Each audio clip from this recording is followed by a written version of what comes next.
There have been two sides of the coin regarding commercial Indian cinema that have taken center stage in the past few days. The good side includes the rage that Vicky Kaushal is causing with his hook step in Toba Toba. There is a fluidity and ease to the choreography composed by Bosco Caesar that especially translates due to the lack of abrupt cutaways, the wide shots, and just the laid-back nature of the choreography. That followed by the composure showcased by Vicky in the video, where he is centered with his energy and not overdoing it, causes for this to be such a wholesome banger that everyone wants to be a part of. However, on the slightly critical or bad side, two videos that recently dropped, one which includes Ravi Teja, 56 years old by the way, romancing a 25-year-old Bhagyashree in his upcoming film Mr. Bachchan, wherein the hook step he is spanking her butt, and the new single from Bad News where Vicky Kaushal and Tripti are engaging in foreplay while steamily consuming chocolate fondue and whipped cream, giving me flashbacks to the iconic duo that did this in the 90s,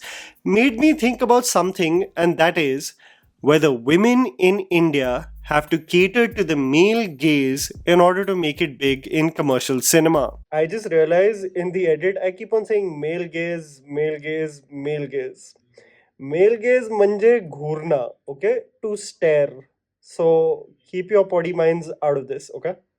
Back to the video. The evolution regarding the role of women in Indian cinema ranges from merely being the romantic interest of the male lead to decades where they were subject to being victims of abuse by an antagonist, only for the hero to eventually embark on a journey of revenge as a consequence of her honor being tarnished. Of course, the portrayal of strong, independent, and unique women have always existed, but we would be lying if we assumed that their existence is the norm. Even today, where the role of powerful leading women in Indian cinema often gets pushed in the genre of female-oriented films, where the genre usually indulges in extremely morbid and disturbing themes, their existence in commercial Indian cinema is quite different from the experience of male actors. Dated requirements of the genre is something women find themselves trapped in, and every actor has experienced this in their career when they make their foray into commercial cinema, and this includes requirements of primarily how they look,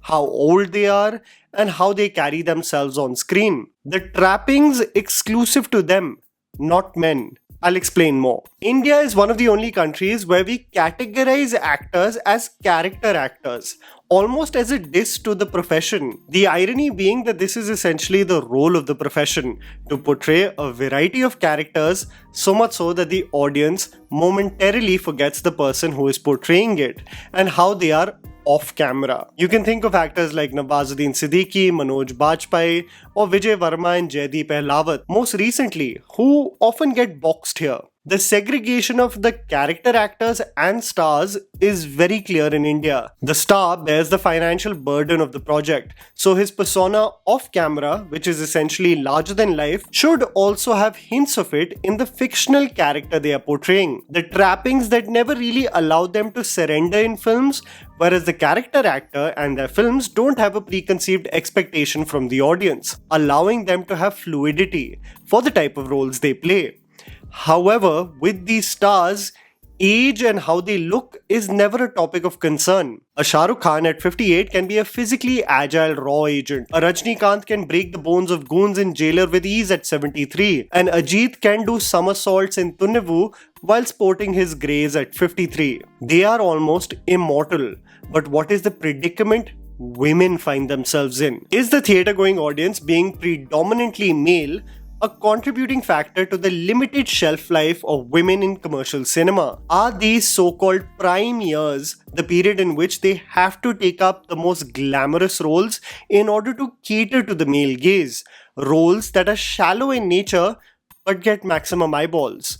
in turn increasing their monetary potential. Can we really blame them? And is this the tough pill to swallow? Tripti Dimri has been at crossroads regarding the same topic. Why is an actor with such a fantastic debut like Laila Majnu, with exceptionally complex and effective performances in Kala and Bulbul, getting the most attention from roles in Animal and Bad News? It's every actor's dream to feature in a commercial movie one day. An outsider like Tripti Dimri getting a Dharma movie is such a huge deal. And I know people on this channel, you and me, are active viewers of cinema, but I assure you, we make a very small portion of the major population that watches movies. The same portion that celebrates Tripti for Laila Majnu, Bulbul and Kala, yes, we're those. But guess what? The majority have no clue about these movies or roles.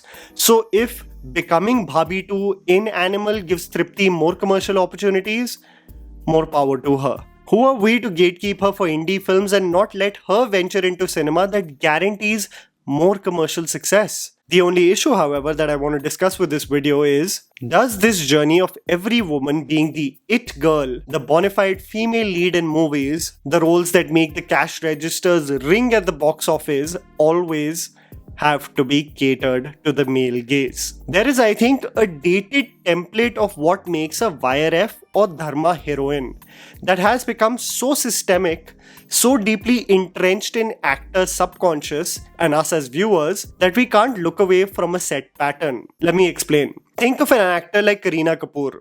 The infamous story regarding Kareena on the dichotomy she felt between Jab We Met and Tashan is all centered around the presentation and packaging of a look versus the role that one is portraying. If on paper one just considers the two options, you can clearly tell which character has more substance. But what one really is consumed by is the marketing push that one may get in a YRF film, where the sexy lead is presented as a size 0 desirable heroine, and not what an actor should think, which is whether the character in the film creatively compels me to say yes or no. I am playing like the main part. I've become size 0. I've lost weight. I'm going to wear a bikini and I'm going to kill it. That was my vibe when I was on the set of Jab We Met. So I'm doing you guys a favor. Yeah, so like, you know what? My main passion project that's going to make me and I'm going to be like Kill Bill. I'm going to kill it. This, I'm just shooting. Hear me out. There is nothing wrong with looking sexy on screen. But I think what's scary is when such roles then equate to more monetary lucrative deals in the future, then one often gets boxed as that girl, incidental to the plot, but looking like $1 million. This is the situation that I think a talented actor like Parineeti Chopra especially got trapped in. An actor who was so unique in her approach towards films initially. Parineeti had a spunk and energy that was not heavily curated or designed. She almost was devoid of all the commercial trappings of how a heroine should act, feel or look like. And slowly and steadily, probably due to the pressures that come with women being judged, especially when they are public figures, she felt she wasn't being considered for the commercial roles where female leads fit the conventional standards of beauty. And what we saw was an obsession with transforming into this image of the perfect leading lady and sidetracking what should be the core focus: acting. I feel there is a very small group of people that represents the Indian film industry globally, and it is a visual medium.